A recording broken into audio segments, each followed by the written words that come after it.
Selamat sore, perkenalkan nama saya Ferdinand Gortes Tebares, NIM 1803030028, kelas A, jurusan Sosiologi, semester 6.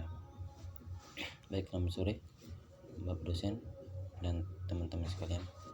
Saya ingin mereview bab 2 dari buku Power, Politics and Society, Introduction to Political Sociology. Langsung yang pertama, mendefinisikan negara. Tidak dapat dipungkiri bahwa negara mempengaruhi banyak aspek kehidupan seperti yang telah didefinisikan oleh Michael Mann, yaitu negara sebagai kekuatan infrastruktur atau kemampuan untuk menembus masyarakat sipil. Negara sebenarnya adalah sejumlah lembaga yang berinteraksi dengan lembaga organisasi yang terdiri dari orang-orang yang menempati posisi yang ditentukan bersama tanggung jawab khusus. Ya, baik. Yang kedua, dimonopoli.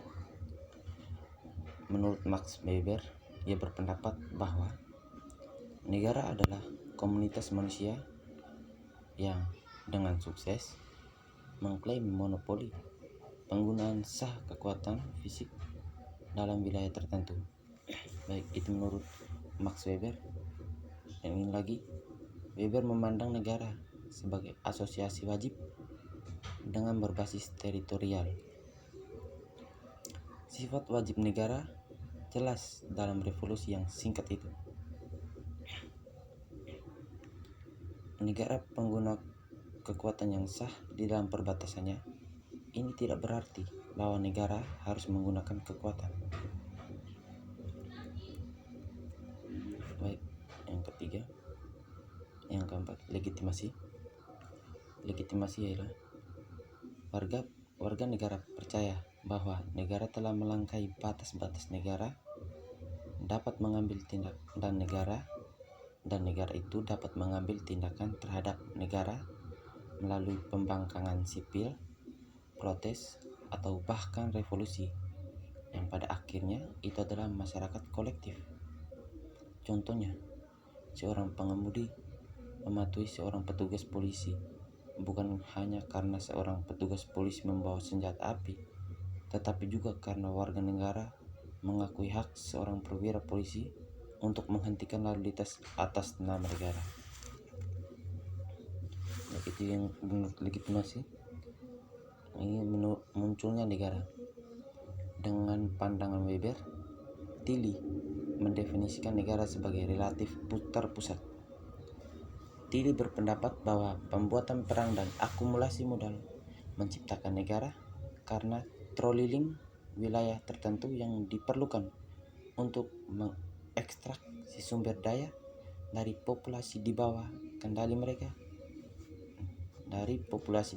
mereka untuk mendanai upaya ini. Mereka yang berkuasa untuk memeriksa atau mengatasi pesaing mereka. Jadi tujuan untuk memunculkan negara adalah yang ketiga nih, mereka yang berkuasa perang untuk memeriksa atau mengatasi pesaing mereka. Tujuannya untuk mengatasi pesaing mereka. Yang keempat, membedakan pemerintahan dari negara. Yang pertama, negara bukan entitas tunggal, tetapi jaringan organisasi. Ralph Miliband mendeskripsikan jenis organisasi yang membentuk negara, yaitu yang pertama, pemerintahan.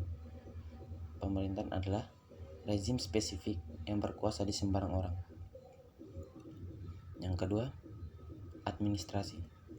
Secara umum, administrator bukan hanya instrumen pemerintah, tetapi mereka juga mengambil peran dalam merumuskan kebijakan.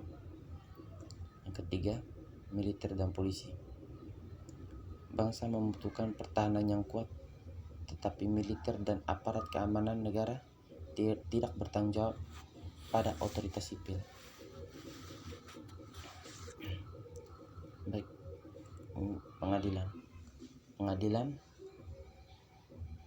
pengadilan memiliki dampak besar melalui kebijakan terlepas dari apakah hukum konservatif atau liberal. Yang berikutnya ada subsentral, dan yang terakhir legislatif atau parlementer. Baik, lanjut. Yang terakhir, demokrasi. Demokrasi adalah sistem politik di mana di dalamnya terdapat kesempatan untuk berpartisipasi dalam terdapat hak untuk mengambil keputusan yang luas. Ada beberapa jenis demokrasi, yaitu yang pertama demokrasi secara langsung. Demokrasi langsung ini warga negara dapat berpartisipasi secara langsung dalam pengambilan keputusan. Yang kedua, demokrasi perwakilan. Pada demokrasi perwakilan ini, warga negara memilih seseorang atau mengutus seseorang untuk menyuarakan suatu aspirasi atas nama mereka. Yang ketiga, demokrasi liberal. Demokrasi liberal ditandai dengan kebebasan termasuk ekspresi politik, partisipasi politik, dan kepemilikan properti. Baik, sekian dari saya, Ferdinand Gortes Tebares, mengucapkan terima kasih dan selamat malam.